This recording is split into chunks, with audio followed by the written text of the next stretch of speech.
시청자 여러분 안녕하십니까? BTV 주간 종합 뉴스 시작합니다. 22대 총선의 본선이 시작됐습니다. 이제 각 후보들은 예비 후보가 아닌 본 후보로 나서는데요. 선거 소식부터 전해드립니다. 총선을 20일 정도 앞둔 여야 양당은 후보 공천을 대부분 마무리하고 선거에 총력을 기울이는 모양새입니다. 3월 들어서 양당에 대한 시민들의 생각은 어떤지 SNS와 뉴스 등의 빅데이터를 분석해봤습니다. 이재원 기자입니다. 우선 네이버 검색어 트렌드를 통해 여야 양당의 검색량을 비교했습니다. 3월 1일부터 18일까지 검색량은 더불어민주당이 높았습니다. 국민의힘과 더불어민주당의 검색량의 격차가 가장 많은 날은 3월 6일로 홍영표 더불어민주당 전 원내대표가 탈당을 시사한 날입니다. 두 번째로 격차가 벌어진 날은 3월 13일로 강북을의 박용진 현역 의원을 누르고 공천을 받은 전봉주 전 의원의 과거 목발 발언이 화제가 된 시기입니다. 이후 전봉주 전 의원은 공천에서 탈락했습니다. 빅데이터 분석 도구인 썸트렌드를 활용해 여야 양당을 분석했습니다. 마찬가지로 3월 1일부터 18일까지로 먼저 연관어를 살펴봤습니다. 국민의힘은 5.18 관련 단어가 연관어로 뜹니다. 대구 중랑구에 공천된 도태우 변호사의 5.18 폄훼 발언으로 공천이 취소된 것이 네티즌들의 관심을 끈 것으로 풀이됩니다. 돈이라는 연관어도 눈에 띕니다. 우선 정우택 의원의 충북 청주시 상당구 공천이 돈봉투 수수 혐의로 취소되면서 국민의힘의 연관 검색으로 돈이라는 단어가 뜬 것으로 분석됩니다. 더불어민주당은 학살이라는 단어가 가장 많이 연관 검색어로 뜹니다. 친명과 친문, 이른바 명문 갈등 등 당내 내용으로까지 번진 공천에 대한 비판적인 시각이 공천 학살이라는 단어로 상징된다는 풀입니다. 미래당이라는 단어도 더불어민주당 연관으로 관심을 받습니다. 이낙연 전 대표가 이끄는 새로운 미래를 의미하는 것으로 민주당을 탈당한 의원들의 행보가 더불어민주당에 미치는 영향에 관심이 많은 것으로 분석됩니다. 그렇다면 양당의 긍부정 분석은 어떨까? 국민의힘, 더불어민주당이 각각 70%, 72%로 부정평가가 비슷했습니다. 가장 큰 글씨인 논란이라는 단어 이외에도 비판, 의혹, 승리 등의 단어가 공통으로 나타났습니다. 국민의힘에서는 폄훼, 더불어민주당에서는 탈락하다라는 단어가 눈에 띕니다. BTV 뉴스 이재원입니다. 4년 전 초박빙의 선거가 펼쳐졌던 광진구 을선거구. 이번 선거에서도 단연 주목받는 핫 선거구입니다. 2.5%포인트 차이라는 박빙의 선거가 펼쳐졌던 이곳. 후보들은 이번 선거 분위기 어떻게 바라보고 있을까요? 김진중 기자의 보도입니다. 4년 전 21대 국회의원 선거에서 청와대 대변인 출신의 고민정 후보와 서울시장 출신 오세훈 후보의 맞대결로 주목받았던 광진구 을 선거구. 개표 결과 고민정 후보와 오세훈 후보의 표 차이는 2,746표. 2.55%라는 초박빙의 차이로 고민정 후보가 승리를 거둡니다. 민주당계 정당 지지가 강한 곳으로 꼽히는 광진 을 선거구. 하지만 2022년 대통령 선거와 지방선거에서 국민의힘 지지세가 더 강해지면서 유권자 성향 변화가 나타난 지역입니다. 이번 22대 선거에 임하는 두 후보는 선거를 어떻게 전망하고 있을까? 더불어민주당 고민정 후보는 텃밭이라고 하기엔 선거 지형이 많이 달라졌다며 어려웠던 지난 21대 선거에 이어 이번 22대 역시 쉽지 않은 선거가 될 것이라고 말합니다. 초박빙이었던 이유가 오세훈이라는 대선 주자급의 후보가 있었기 때문에 어려운 선거였고요. 지금은 대선 지선을 지나면서 유권자층이 너무 많이 바뀌어버렸습니다. 그런 유권자들의 변화도 좀 있고, 그리고 이제 부동산값 폭등에 따른 어떤 불만을 갖고 계시는 분들도 상당히 많으시고, 그래서 이 민주당만을 봤을 때는 투표층으로 보면은 그렇게 유리한 상황은 아닌 상황입니다. 국민의힘 오신환 후보는 광진 을 지역은 역대 국회의원 선거에서 민주당이 독식한 지역이라며 이번 선거가 참 일꾼을 뽑는 심판대의 역할을 해야 한다고 말합니다. 무려 9번에 걸쳐서 36년 동안 민주당이 독식한 지역입니다. 그만큼 정치인들도 바뀌지 않아서 나태해지고 일을 하지 않은 그런 측면이 있습니다. 저는 일하러 왔습니다. 서울시의 부시장을 하면서 광진의 미래 비전들을 봤고요. 서울시와 광진구와 함께 손잡고 일할 수 있는 그런 능력 있는 진짜 일꾼이 누구인지 이번 선거에서 판가름이 날 거라고 생각하고요. 19일 기준 중앙선거 여론조사 심의위원회에 등록된 광진 을 선거구 관련 여론조사는 3건, 2건은 오차 범위 내 접전을, 1건은 오차 범위 밖 격차를 보였습니다. KBS가 한국리서치에 의뢰해 광진 을 후보 간 가상 대결을 실시한 여론조사 결과 고민정 후보는 40%로 33%의 오신환 후보와 7%포인트 격차를 보였습니다.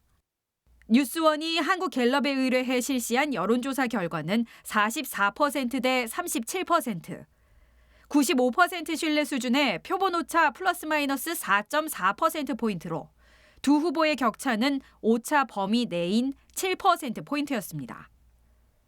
JTBC가 메타보이스에 의뢰한 여론조사 결과는 고민정 후보가 43%로 32%의 오신환 후보와 오차 범위 밖인 11%포인트 격차를 보였습니다. 예측할 수 없는 선거 바람과 변수 속 지지율은 언제든 뒤바뀔 수 있습니다. 4년 전 초박빙의 승부처였던 광진 을 선거구. 고민정, 오신환 두 후보의 맞대결로 이번 총선 역시 결코 만만치 않은 선거전이 치러질 것으로 예상됩니다. BTV 뉴스 김진중입니다. 다음은 강북 을 선거구입니다. 민주당의 공천이 내용 끝에 정리됐습니다. 조수진 노무현 재단 이사가 최종 후보로 결정됐는데요. 국민의힘 박진웅 후보는 누가 진정한 지역의 일꾼인지 지역민들이 선택하게 될 거라고 자신감을 드러냈습니다. 양진호 기자입니다. 민주당이 강북을 주민들의 자존심을 뭉개고 있다. 국민의힘 박진웅 후보가 내놓은 민주당 공천에 대한 평가입니다. 우여곡절 끝에 민주당 후보가 결정이 됐는데 그분이 강북에 대해서 과연 무엇을 알고 있고 무엇을 이해하고 있고 어떤 애정을 갖고 있는지 저는 잘 알지 못합니다. 자칫하면 지역 현안 공부하다가 4년 다 지나갈 수도 있다. 그러면서 민주당 집권 36년 동안 강북구가 달라진 게 무엇인지 되물었습니다. 선거 과정에서 민주당의 한 예비 후보가 걸었던 현수막이 있는데요. 아마 보셨을지 모르겠지만 굉장히 인상적이었어요. 지난 8년 강북이 바뀌었습니까? 이걸 보면서 저는 무슨 생각을 했냐면 민주당 스스로도 강북을 변화시키지 못했다는 걸 스스로 자인하는 것이 아닌가. 동시에 그간 준비했던 지역 공약도 쏟아냈습니다. 초점은 주거와 교통 인프라 개선, 지역 경제 활성화에 맞춰졌습니다. 강소기업이나 스타트업 그리고 구글 캠퍼스와 같은 그런 커뮤니티 생태계 그리고 좀 더 나아간다면 이제 공공기관들 예를 들어서 이제 서울시에서 추진하고 있는 청년 취업 사관학교 강북 캠퍼스 같은 것을 유치해서 가장 중요한 것은 일단 강북 경제에 피가 돌게 해야 된다. 반면 민주당은 최근까지 공천 잡음, 취소 등이 반복되다 이제서야 후보를 확정했습니다. 지지자 결집이나 지역 공약 개발 등에서 불리함을 안고 출발할 수밖에 없는 상황입니다. 민주당의 최종 주자는 조수진 노무현 재단 이사입니다. 현역 박용진 의원을 꺾었는데 득표율 감산, 가산에 따른 불공정 논란을 이재명 당대표가 나서 직접 일축했습니다. 득표율 감산, 가산이 없었더라도 조 이사가 당원들의 압도적 선택을 받았다는 겁니다. 다 감산을 하지 않은 상태에서 7대 3으로 반영을 하면 박용진 30.08, 조수진 69.93이었다고 투표한 결과 가감산 없이 가산 감산 없이 압도적인 차이로 후보가 결정됐으니 이제 이 얘기는 여기서 끝냅시다. 패배한 박용진 의원은 경선 과정에 대한 아쉬움을 드러냈지만 동시에 조 후보에 대한 응원의 메시지도 함께 남겼습니다. 이어 현 정부에 대한 심판과 총선 승리를 위해 스스로 작은 역할이라도 찾겠다며 지지를 선언했습니다. 민주당의 공천을 두고 여러 이슈가 쏟아지며 22대 총선 과정의 중심에 섰던 강북 을선거구. 3주 뒤 어떤 후보가 지역민의 선택을 받게 될지 이번 총선의 새로운 관전 포인트로 떠올랐습니다. BTV 뉴스 양진호입니다. 다음은 서울 강서병으로 가봅니다. 한정혜, 김일호 두 후보에게 최고 지역 현안은 무엇인지 물었습니다. 또 그 현안을 해결하기 위해 어떤 해법을 구상하고 있는지도 확인했는데요. 이 소식은 김대우 기자가 전해드립니다. 먼저 더불어민주당 한정혜 후보입니다. 고도제한 완화를 급선무로 해결해야 할 지역 현안으로 꼽았습니다. 재개발과 재건축 등 지역 발전을 막고 주거 환경을 악화시켜서입니다. 완화된 고도제한 관련 국제 기준의 적용 시점을 현재 예상보다 2년 정도 앞당기겠다는 입장입니다. 문제가 정돈이 좀 잘 되지 않으면 재개발이나 재건축을 한다고 하더라도 약간은 좀 한계가 있을 수 있어요. 그 기준을 시행하는 것을 이카오는 제가 보니까 한 28년 정도 동시에 이 기준이 작동되게 하겠다라고 생각을 하고 있는데 저희는 26년 정도에 해당되는 기준이 나오면 우리는 얼마든지 항공학적 검토를 할 수 있는 능력이 있는 국가이기도 하고 국가마다 공항의 상황들이 다르고 하기 때문에 해당되는 26년에 바로 그 기준을 적용할 수 있도록 하기 위해서 법률적인 검토나 이런 것들을 관련되는 의원님들과 함께 검토해서 조기에 적용을 시킬 생각을 갖고 있습니다. 다음은 국민의힘 김일호 후보입니다. 강서구를 교육특구로 만드는 게 1순위 지역 현안이라고 밝혔습니다. 누구나 강서구에서 양질의 교육을 받을 수 있도록 하기 위해서입니다. 교육학 전공자로서 늘봄학교와 서울형 키즈카페 등을 늘리고 명문학교를 유치하는 등의 방안을 찾겠다는 각오입니다. 그 대학교에서 교육학을 전공하고 교사 자격증이 있는 교육 전문가입니다. 강서구를 강서구 교육특구로 반드시 발전시켜서 그 어린 아이부터 나이 드신 어르신까지 모두 교육을 받을 수 있는 강서구가 될 수 있도록 하겠습니다. 늘봄학교부터 그리고 서울형 키즈카페 해서 누구나 아주 쉽게 교육을 접할 수 있고 또 우리 학교 학생들이 안전하게 등교를 할 수 있는 그런 학교 환경을 만들도록 하겠습니다. 그리고 부족한 교육 환경을 많이 확충해서 22대 국회가 문을 열면 새 국회의원들이 힘주어 해결에 나설 1순위 지역 현안. 한정혜, 김일호 두 후보가 달리 제시한 만큼 이제 선택은 유권자의 몫이 됐습니다. BTV 뉴스 김대우입니다.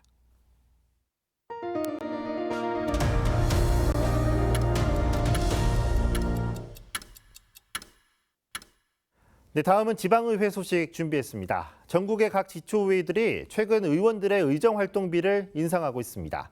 노원구 의회도 마찬가지인데 의회 내부에서 의문의 목소리가 나왔습니다. 의정활동비를 올릴 거면 어디에 썼는지 그 내역도 공개해야 한다는 주장입니다. 앵커 리포트입니다. 최근 노원구 의회는 구의원들의 의정활동비를 40만 원 인상했습니다. 기존의 1인당 월 110만 원에서 150만 원까지 올리기로 한 겁니다. 지난해 개정된 지방자치법 시행령에 따라 인상할 수 있는 상한치입니다. 한 사람당 연간으로 따지면 480만 원을 더 받는데 기존보다 36.4%가 올랐습니다. 이 안건을 결정할 때 의회 표결 결과는 찬성 20명, 기권 1명. 기권표를 던진 건 진보당 최나영 구의원입니다. 그동안 어디에 어떻게 써왔는데 얼마가 부족해서 얼마큼 더 받아야 한다는 근거가 전혀 없다며 의문을 제기했습니다. 무엇을 더 해야 되는데 얼마가 부족하다. 이를테면 이런 근거가 있어야 되거든요. 인상을 하는 것이 타당한지 혹은 타당하지 않은지 납득할 수 있는 판단의 근거가 전혀 없습니다. 이런 조건 하에서 인상하는 것은 무리라는 인식이 있었고요. 최 의원은 의정활동비 인상 자체를 반대하지는 않는다는 입장입니다. 다만 지금도 그 지출 과정과 결과는 깜깜이라는 게 문제라는 것. 이미 인상을 했으니 앞으로는 사용 내역을 주민들에게 투명하게 공개하자고 제안합니다. 의원들이 정말 활동을 열심히 하고 있고 그 활동 내용이 어떤 것인지 투명하게 주민들에게 공개되고 있다면 지금보다 더 많이 주자고 주민들이 아마 말씀해 주실 것입니다. 그래서 사용 내역 공개가 반드시 동반되어야 된다라고 생각을 합니다. 노원구 의회는 물론 서울 전체 기초의회에서 처음 나온 주장. 최 의원은 의장과 의회 운영위원회에 의정활동비 사용 내역 공개 여부에 대한 답변을 공식 요청한 상태입니다. 만약 다음 달 회기까지 의사표현이 없다면 뜻을 함께하는 주민들과 주민발의 조례나 청원 등 공동행동에 나설 계획이라고 밝혔습니다. BTV 뉴스 서주원입니다. 선출직 의원들의 폭언과 폭행, 사적 업무 지시 등 이른바 갑질 행위가 여러 곳에서 나오고 있죠. 이런 행태를 막겠다며 의원들이 직접 나서 논의한 곳이 있습니다. 바로 종로구 의회인데요. 강혜진 기자입니다. 갑질 논란의 피해 대상은 종로구의회에 파견된 사회복무요원입니다. 지난해 말 한 의원이 사회복무요원에게 대학원 영어 과제를 지시했습니다. 해당 사회복무요원을 찾아 취재한 결과 피해 사례는 더 많았습니다. 대학원 숙제 요청은 해프닝에 불과해요. 모 상임위원장은 개인정보가 공개된 지역구 주민 당원 명부 인쇄를 시켰어요. 여야 의원이 재판에 관한 내용문을 전체 의원들에게 뿌리라고 지시했는데 이런 건 정당일이지 의회 업무 보조가 아니잖아요. 더 심한 건 의원실 담당 직원이 회기 때 휴가는 쓰지 말라. 이번 아니면 병가도 못 쓰게 강요했어요. 규정도 없는데 의회 분위기가 안 좋다며 개인 연가도 마음대로 못 쓰게 하고요. 이러한 내용을 병무청에 확인한 결과 행정업무 지원이 아닌 사적 업무를 부여할 수 없다는 해석입니다. 또 의회에 파견된 사회복무요원은 근무지 변경이 가능하다며 해당 요원은 종로구청으로 복귀됐습니다. 이 같은 피해 사례가 병무청과 공무원 노조 등으로 파장이 커지자 종로구의회가 직무 권한 등을 행사한 부당행위 근절 및 피해자 지원 조례안을 만들었습니다. 내용은 구의원이나 공무원 등이 직위를 이용한 갑질을 근절한다는 것입니다. 그러나 의원 발의로 제정한 조례안을 상정해놓고 의원들 간의 불편한 심기가 오고 갑니다. 내용을 보고 동의한 내용에 대하여 상정을 하지 말자. 일부 의원님들이 그러한 얘기를 하셨다는 얘기도 지금 듣고 내려왔습니다. 과연 이것이 우리 의회의 민낯인지 아니면 뭔 다른 의도가 있으신 것인지는 한 번쯤 생각을 해보셔야 될 부분이라고 생각을 합니다. 인권이라는 부분에 있어서 의원들도 존중받아야 될 부분들이 있다 보니 이게 이제 어떻게 보면 일방적인 부분으로 보일 수도 있지 않을까라는 생각을 잠깐 한 거예요. 인권이라는 것을 두고 일어나는 일들 안에서 피해자가 정말 피해자였느냐라는 문제에 대한 화두가 간혹 있기도 해서 그런 부분에 대한 우려를 말씀드리는 거라. 갑질 근절 조례안은 상임위를 거쳐 본회의를 통과했습니다. 종로와 광진 구의원의 갑질 사례 접수 후 공무원 노조 서울지역본부도 나섰습니다. 22개 자치구의회를 대상으로 구의원들의 폭언과 인격 모독 등 갑질 실태 조사를 진행 중입니다. 구의원들의 갑질이 지금 계속 대두가 되고 있어서 이런 부분이 얼마나 많은지 또 그 유형은 어떤지 그리고 이 결과를 통해서 또 갑질 예방 조례를 별도로 마련하도록 요구할 예정입니다. 그리고 조사를 해서 좀 심각한 사안에 대해서는 별도로 어떻게 할지 좀 자체적으로 논의해서 대응할 예정입니다. 그동안 구의원의 갑질 피해가 알려져도 윤리특위 회부나 구청 내부 감사가 미온적인 것도 현실입니다. 상정 논란 속에 종로구의회가 만든 갑질 예방 조례안이 본회의를 통과했습니다. 조례를 만들어 주민들에게 공개한 만큼 앞으로 이 조례안을 어떻게 실행하느냐가 최대 관심사입니다. BTV 뉴스 강혜진입니다.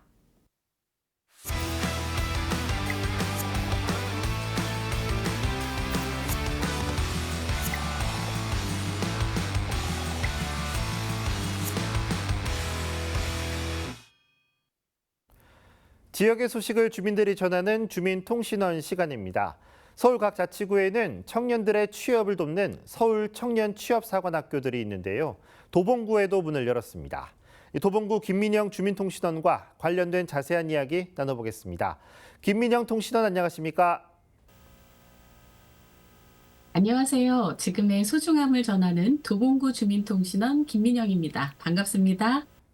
네, 반갑습니다. 오늘은 도봉구 창동에 위치한 서울청년취업사관학교 도봉 캠퍼스를 소개해 주신다고 하셨는데요. 어떤 곳입니까? 네, 초록의 싱그러움이 기분 좋은 첫인상을 안겨준 동북부의 새로운 중심지인 서울청년취업사관학교 새싹 15번째 캠퍼스인 도봉 캠퍼스에 다녀왔습니다. 서울청년취업사관학교 도봉 캠퍼스는요, 2023년 12월에 문을 열었는데요. 서울시민 15세 이상이라면 누구나 무료로 참여할 수 있다고 합니다. 그리고 도봉 캠퍼스 운영 시간은요, 아침 8시부터 밤 10시까지입니다. 네, 이름대로 지역마다 캠퍼스가 운영되고 있는 걸로 알고 있는데 혹시 도봉 캠퍼스만의 차별화된 수업 과정이 있을까요? 네, 서울청년취업사관학교 새싹은요, 서울시와 서울경제진흥원이 소프트웨어 혁신 인재 양성을 위해서 싹을 틔우고 성장시키고 개발자를 꿈꾸는 청년들이 소프트웨어 개발자로 데뷔할 수 있도록 도와주는 교육 프로그램을 운영하고 있습니다. 도봉 캠퍼스에서는요, 기관형과 개인형으로 나뉘어서 총 9개 과정으로 수강생들이 교육을 받고 있는데요. 특히 웹툰 제작사 취업 과정과 소프트웨어 인공지능 강사 과정은 도봉 캠퍼스에서만 운영되는 수업이라고 합니다. 네, 아무래도 실제 이용하시는 분들이 어떤 도움을 얻고 있는지 궁금한데요. 김민영 통신원께서도 도봉 캠퍼스 현장을 취재하시면서 이 수강생들을 만나보셨을 텐데 반응과 소감이 어땠는지 궁금합니다. 네, 수업을 열심히 듣고 있는 수강생들도 볼 수 있었고요. 커뮤니티룸에서 서로에 대한 생각을 나누는 모습도 볼 수 있었습니다. 상담룸에서는요, 진지하게 1대1로 상담하는 모습도 볼 수 있었고요. 7층 전체가 캠퍼스 바닥이다 보니까 그 바닥에 트랙이 그려져 있어요. 공부를 하다가 길을 따라서 산책을 하듯이 캠퍼스를 한 바퀴 돌아볼 수도 있고요. 그 외에도 캠퍼스 안에는 다양한 공간들이 마련되어 있었는데요. 머물고 싶은 공간들이 참 많더라고요. 캠퍼스들의 그 모습들을 보고 나니까 수강생들의 취업에 대한 열의가 뜨겁다는 게 더더욱 느껴졌는데요. 기본 역량을 잘 갈고 닦아서 원하는 취업에 꼭 성공하기를 바라는 마음으로 격려해주고 왔습니다. 이상입니다. 네, 수강자분들이 프로그램을 통해서 탄탄한 실무를 배우고 익혀서 이 멋진 개발자로 데뷔하기를 저도 기원합니다. 오늘 말씀 고맙습니다. 네, 고맙습니다. 네, 도봉구 김민영 주민통신원이었습니다. 이제 다음 주 후반부터는 공식 선거운동도 시작됩니다. 20여일 앞이면 말도 많고 탈도 많은 국회의원 선거가 끝납니다. 짧다면 짧고 길다면 긴 시간, 저희는 다양한 정보로 유권자들의 선택에 힘을 보태겠습니다. 이상 뉴스 마치겠습니다. 고맙습니다.